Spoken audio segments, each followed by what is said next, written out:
whatever. You may not realize this. This here is the money shot. It takes the same amount of effort to make $100,000. But it doesn't make $1 million. As it does. You just added more zeros onto it. $1 million. You could sell the same amount of people. It takes the same amount of effort to make $100,000 as it does to make $1 million. Who are you focusing? The difference is your mindset.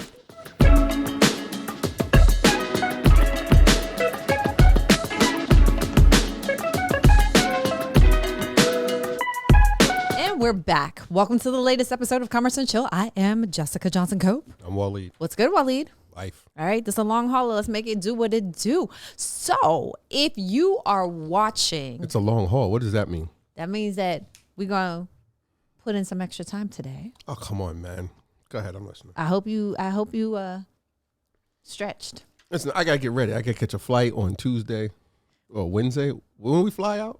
So we are recording this episode in preparation to leave to go and attend the Laundromat Millionaire conference. So we're recording earlier than usual. Right. Because I was saying we should just record the podcast at the conference in Florida, but we got pushed back because the team was like, oh, well, not the team, but somebody was like, I don't want to carry this equipment on the plane, Mr. Cope. It's going to be heavy. My arm's going to hurt.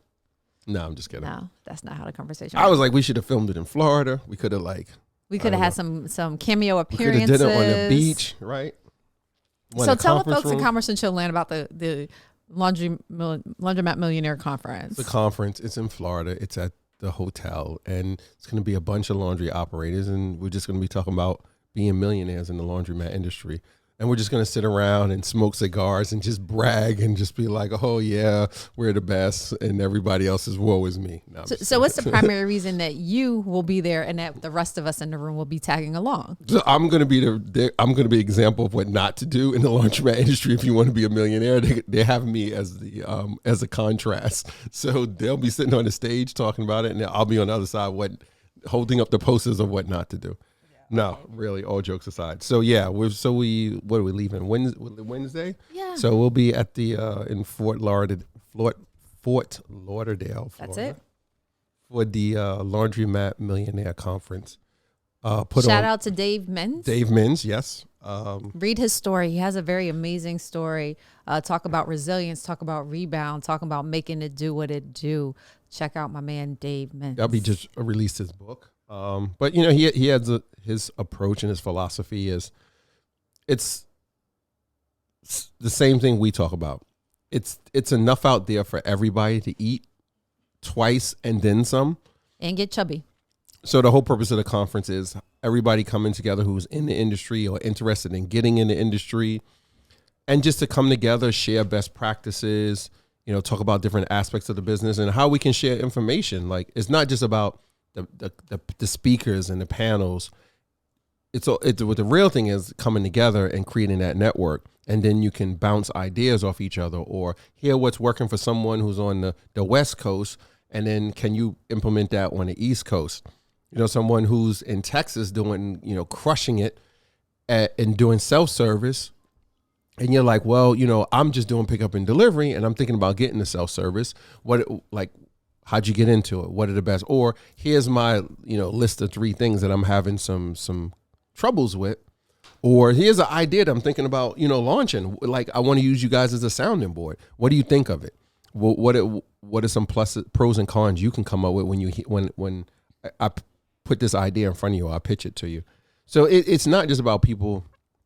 Listen, and I don't know what, you know, some of the other people are going to be saying or doing. All I could do is speak for myself and a few of the people that I'm connected to and had conversations. Like, our goal is, how can we impart our knowledge and experience on other individuals that we meet there, that we connect with, or we've connected with online and we've never met face to face. And this is the opportunity, like, we put voice to face, you know, in real life. So it's about going there, sharing that information and empowering someone, or someone sharing information with me. Like, listen, it's not all about me giving. Like, I know I'm going to learn a lot from other operators, just other people who are in the industry, or maybe I learned something from somebody at the hotel. They're like, yeah, this is how we do this type of service here. And I'm like, damn, we could take that back to the box. Mm-hmm. And if we did that presentation wise, like how they put the chocolate on the pillow or what, whatever they do at the hotel and make them their service this higher level. Oh, we could do that back at the box or X, Y, and Z. So yeah, it's about everybody coming together, in and outside the industry, because there's going to be some other speakers there from like Microsoft and LinkedIn, I think also. Mm-hmm. So they're not in the industry, but they'll be sharing different things that can be used. Ancillary products and services that can help in particular laundry operators get closer to the $1 million sales mark. So I'll be on the panel speaking. I got invited by Dave to speak on the panel for pickup and delivery, because that's the core of our business at the Soapbox. So it's going to be super interesting. I can't wait to get on stage with my fellow panelists and colleagues who we've been kind of chopping it up online and other areas. So it's going to be super interesting. And, I'm going to be trying to deliver as many gems as possible. Like I'm giving those bombs. I'm giving away the farm, ladies and gentlemen. I'm not going to sit on stage and just be like, yeah, well, you should just post more on social. I'm going to be like, Google my business, do this on Instagram, like whatever we've done that worked. I'm dropping some of the ideas for the panel. I got plenty. Like it doesn't. If I drop them all here, I still have more by the time we get there, because stuff we're doing between then and now will be other stuff that we can share when we get there. So you were saying, sorry. So Waleed is talking about the Laundromat Millionaire. As we focus on the word million, right? And we'll get a little bit deeper into it. In case you haven't heard me talk about it before, I'm an ambassador for the Goldman Sachs 1 Million Black Women Initiative. It's an initiative to help increase the wealth, the net worth and wealth of Black women over a 10-year period through strategic investments. And recently, Goldman announced the Black in Business program, which I'm really excited about. It's for Black women solopreneurs. Wait, you said Black in Business, not Black women in business. No, it's called Black in Business. BIB? BIB. Right. So, but now you're saying it's for Black women. It is for business. Black women. Can we have some things for ourselves? It should be BWIB. That doesn't sound as good. That sounds like a radio station. Or WBIB. WBIB. Like that sounds legit to me. Hashtag WBIB. Well, then we'll have to talk to the Goldman marketing and communications BIB. team. Black in Business. So BIB. For all my lady solopreneurs out there, in our discussions, we had a lot of focus groups. We had a lot of discussions over the past year with stakeholders from the Black women community, because we know that Black women are not a monolith.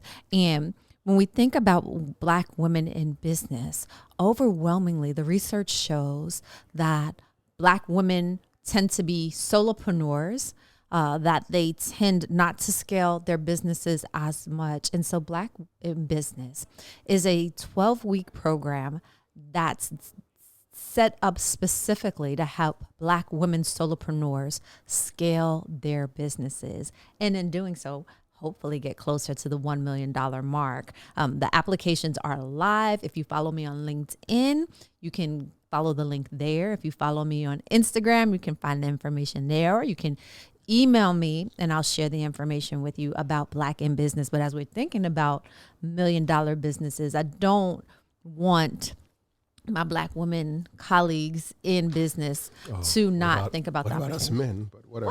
Well, a rising tide lifts all boats. So, I got $1 million business, you got a $1 million business, we got $3 million community. Because 1 plus 1 does not equal 2. Oh, 1 plus 1 does not equal 2. 1 plus 1 does not equal 2. You said you got $1 million, I got $1 million, that equal $3 million. How you get $3 million from that?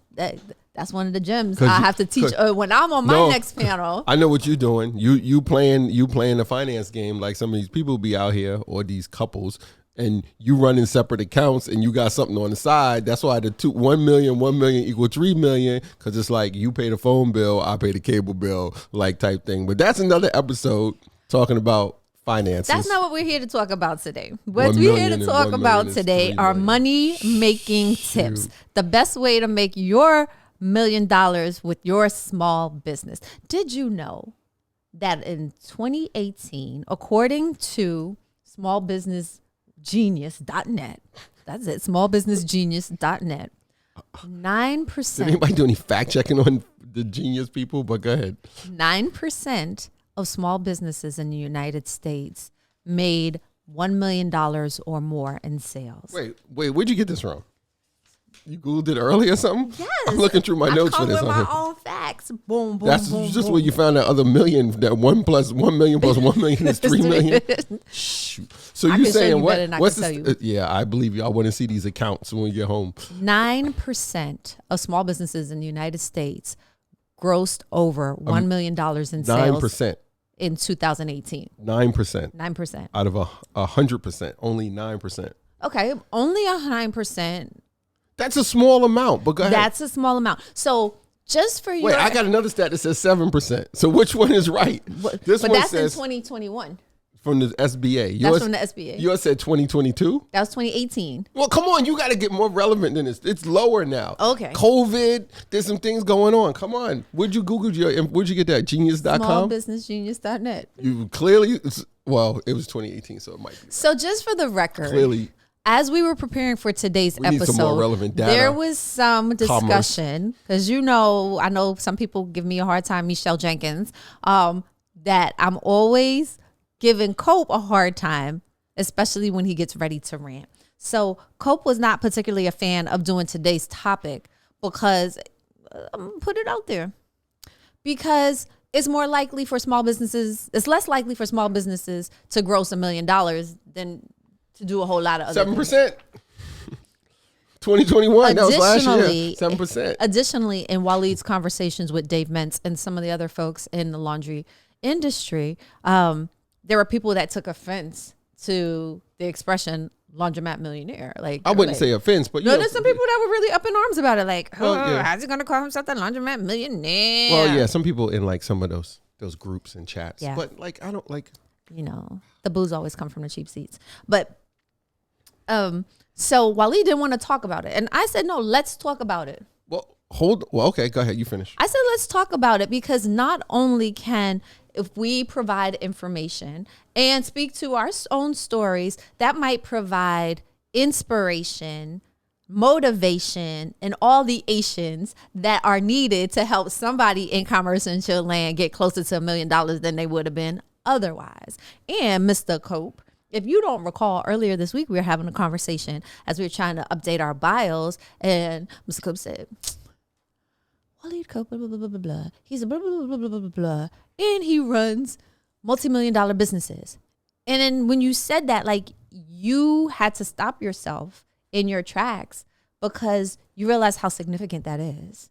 That how significant as an entrepreneur whose primary place of business is what's considered a low to medium, moderate income community, whose employees are often considered low wage or low skilled, who operates in businesses with extremely thin margins, and who's already broken the expectations when it comes to running multi-generational businesses.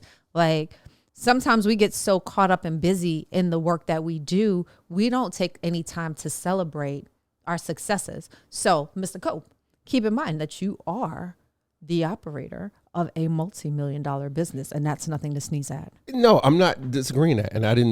And my perspective is how we present it. Mm-hmm. Because listen, you go online and we always have these conversations, and it's super important. Hamlet and I had this conversation the other day about validation. Mm-hmm. Like, you want to present to your community.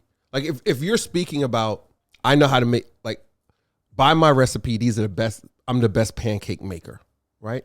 There needs to be some validation. When you go to my LinkedIn, or you go to my Twitter or Facebook or Instagram, you see information, whether it's video, images, or written content, that supports the fact that I'm the best pancake maker. And again, the best pancake maker to who? It's like people say, I'm a number one bestseller on Amazon in the category of rattlesnake bites in Brooklyn, New York, in Bed-Stuy, in the basement of my house. Like, of course I'm the number one bestseller in that category because there's only one book in that category, and that's my book because I'm the only one that got bit by a rattlesnake in the basement in Bed-Stuy, right? That wrote a book. So it's relevant, right? So what I see there's important to have, this validation. And I'm just very, sensitive about how we talk about and we present the validation. So yeah, we run businesses that break what the SBA is saying, that 7% of small businesses, only 7% of small business in 2021 grossed over $1 million. Okay, yes, we're in that 7%, and then that number probably gets smaller when you talk about double digits in the millions and triple digits, et cetera. And if you add in minority and you add in black and you add in women, that number is probably going to get almost like point something. So the number gets smaller. So I'm not saying that it's not something that shouldn't be talked about. I'm just very sensitive in how we talk about it, because the last thing I want to come off as, and people are free to interpret things, because you talk about how people interpreted the Laundromat Millionaire, what's said in some of the forums and different groups, and they're free to do that.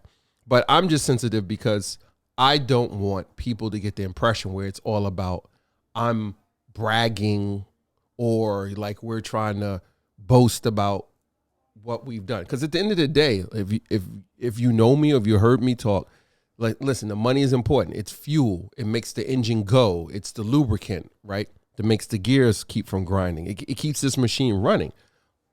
But what's really important to me is how many people do we put in the game? Like, how many, when you employ somebody, when I say put in the game, like how many people are we putting to work?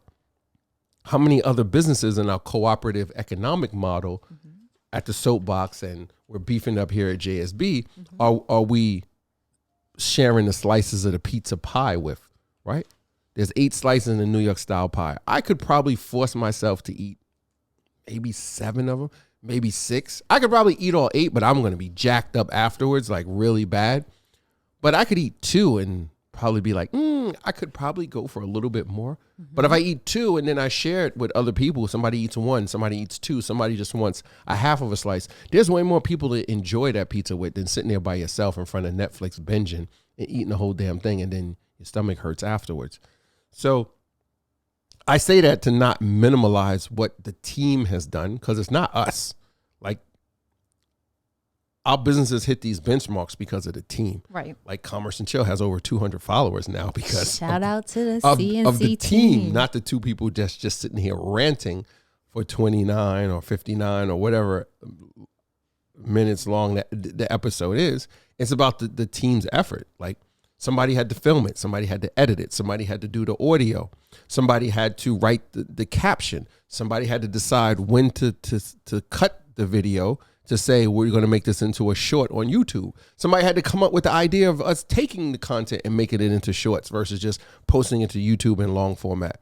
So I don't want to minimize it. So, but at the same time, I don't want us to be like, oh, we're like out here bragging because we did this.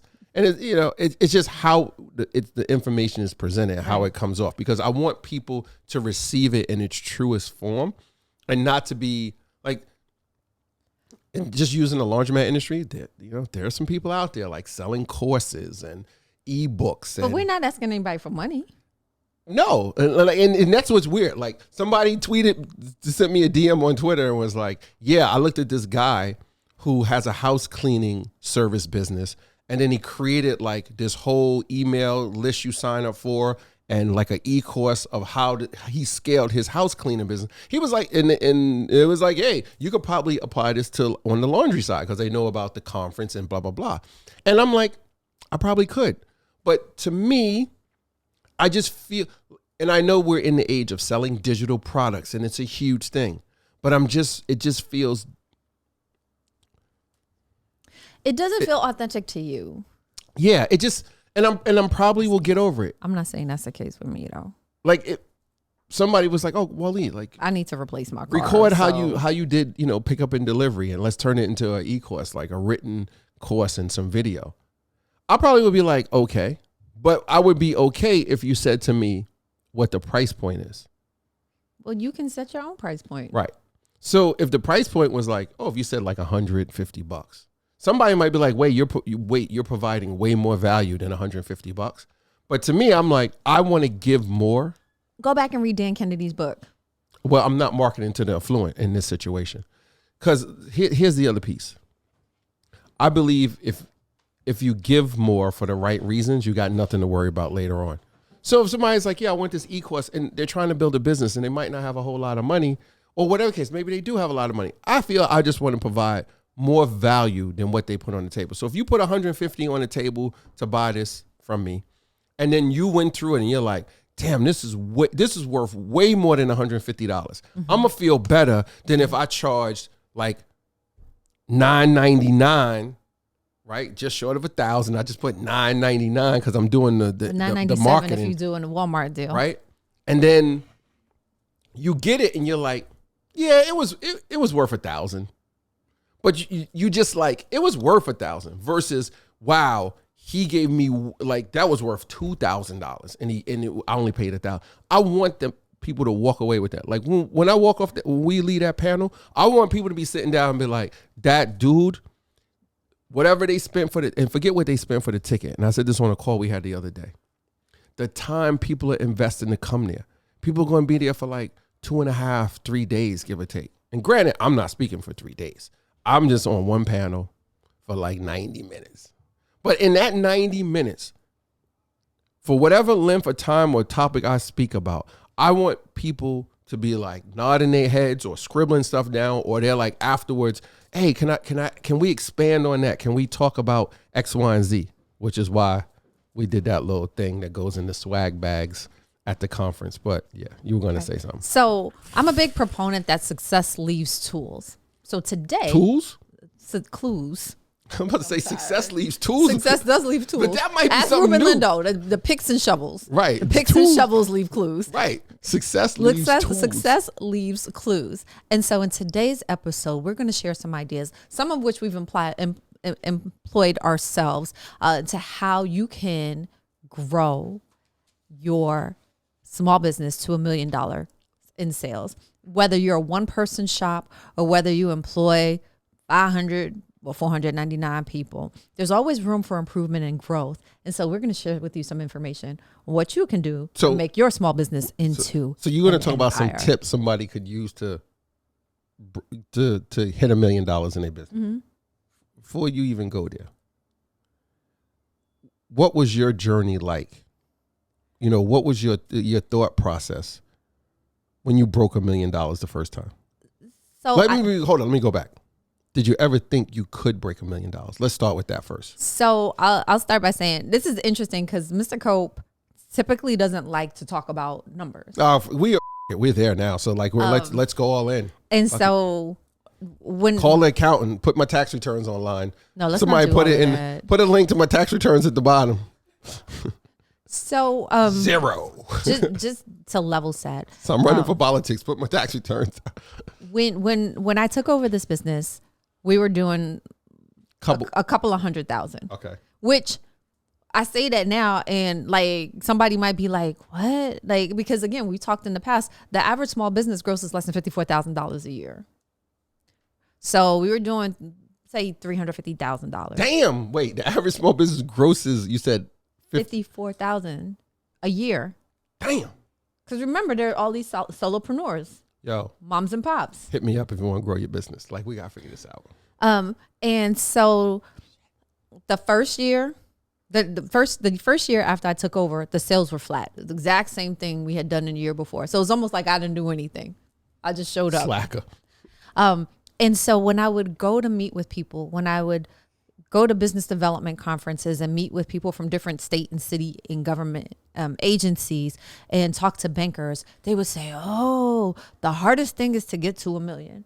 So in my mind's eye, it seemed like it would never happen. Like it was so far So down you thought the road. you couldn't break $1 million? I wasn't thinking about because getting people had projected their limitations on you.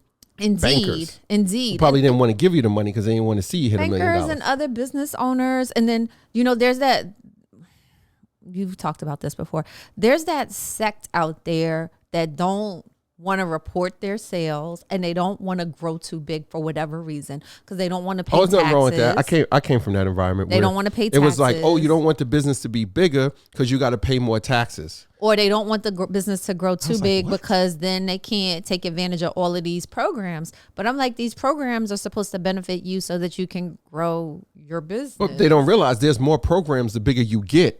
Which is why different kind of program right, that we don't even know about. What Jay-Z say? Until I became an owner, I didn't even know there was an upper level to like Barclays. Like, so you worried about you use in the mentality where I don't want to graduate or move on from this because these crumbs got me kind of comfortable. When you don't realize that when you leave the crumbs, there's the crust, and then when you move from the crust, there's that piece of the bread that look like the back of your hand. And then when you move from that, there's the loaf. Why do you think people are complaining, and we're talking about stuff that's done legally, about certain income class of people not paying taxes or not paying whatever amount of taxes that they consider their fair share? Do we really think these individuals are doing something illegal?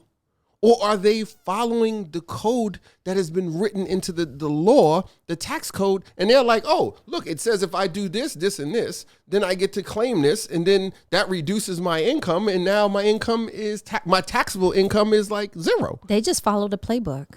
We don't even know the playbook exists.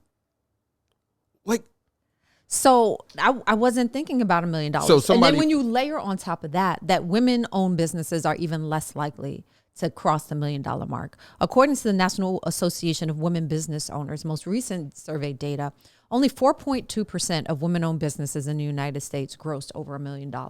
So as we start taking that number, and we talked about earlier, and niching it, not even niching it down, we start drilling down into that number, the numbers get more, to me, frightening, because you're saying women, and then you say male, and then you say black male, or you say black women, or you say, Latin men, or women. Those numbers get smaller and smaller and smaller. But to see, you say it's frightening. I'd say otherwise. I said at least that shows you it can be done. Right. And so what do I need to do differently so I can be like that 4.2%? I'm saying and not it's like frightening the 90, because we could be 95. People could be doing much more, which could be a ton of things. But I think a lot of it has to do with, we're not even going to talk about access to capital because that's huge, and that is a limiting factor. Let's make no mistake about it. But one of the biggest factors, I think, is ourselves. Our mentality. You said you were around people, bankers and other business people, was like, oh, the hardest thing is to break $1 million. Like, I don't think and I've heard people say the hardest thing to do is break 100,000. And like, listen, when we broke our first 100,000, I was just like, we did? Like, I didn't even notice it because I was just like head down, like, and the accountant was like, oh, I was like, oh, okay, yeah, whatever. You may not realize this. This here is the money shot. It takes the same amount of effort to make $100,000. But it doesn't make $1 million. As it does. You just added more zeros onto it. 1 million. You could sell the same amount of people. It takes the same amount of effort to make $100,000 as it does to make $1 million. Who are you focusing? The difference is your mindset.